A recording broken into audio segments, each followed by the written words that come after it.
Իվերջո հարգելի գործընկերներ, իվերջո ես այսօր առավոտը նստած եմ բանում ազգային ժողովի դահլիճում եւ նայում եմ, դա ինձ համար ասենք գիտեք ինչա, մի հատ sense բանի այն ֆանտաստիկ ֆիլմի տեսարանը։ Ընդդիմության ներկայացուցիչը ձայնա վերցնում, ձայն, վարման կարգով, ասում ես, հեսա ես ինչ անելու։ Ասում է ժողովուրդ սրանք բյուջե են լցնում, ժողովուրդ, արբա մեր գրպանները լցնեինք։ Խելագարվելու բան է։ Ձայն են վերցնում, ասում ես, արա ես ինչ ասելու, ես ասենց բան, էլի։ Ասում է ժողովուրդ, սրանք բյուջե են լցնում, հասեք։ Իրանց նման մեր գրպանները պիտի լցնեինք, որ լավ լներ։ Այո, բյուջե ենք լցնում, լցրել ենք, լցնելու ենք։ Որովհետև ասում եմ, Հայաստանի Հանրապետությունը ի վերջո քաղաքացին պետք է հասկանա, որ բյուջեի թիվը իր բարեկեցությունն է։ Բարեկեցությունը,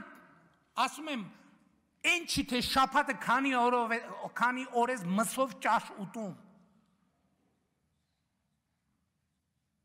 Մեր տասնյակ հարյուրավոր գյուղեր ու թաղամասեր կան, որ ասում եմ ուզում ես շաբաթը 7 օր մսով ճաշ կեր։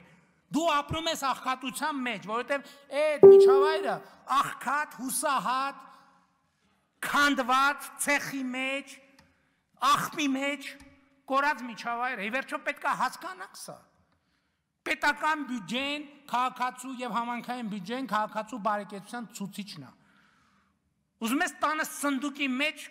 մեշոկով փող ունեցի, այդ միջավայրում ես ապրում, դու աղքատ ես, որովհետև այդ սնդուկիցդ գալու են տանեն սկի վր այդ խաբար էլ չի լինելու, որովհետև լույս էլ չի լինելու, որ պատուհանից տենաս 2 հոգով էին, թե 3 հոգով էին,